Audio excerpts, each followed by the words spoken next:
एक बात बचपना के अपने बताई भैया, अब हमारे साथे घटा या और सबके साथे, ते सभे कमेंट की हो लास्ट तक देख के बतायो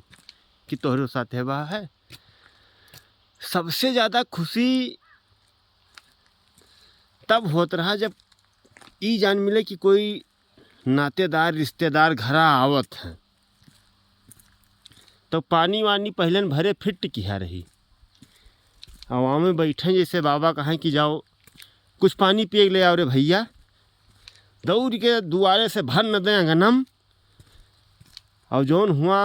प्लेटे में रहा है चट से लाइक रखी दी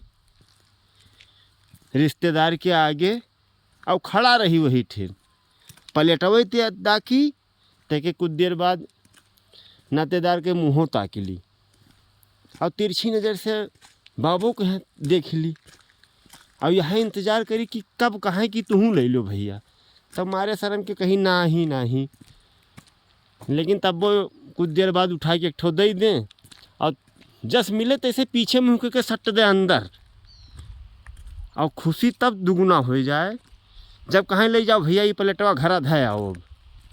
तब दुआरे से घरा पहुँचत भरन सट दे पूरा कुछ भुइयम कुछ मुँहमा कुछ लपटी ओझन सब गायब। और आजकल के लड़के तुरंत उठिए तैसे बिस्कुट पानी।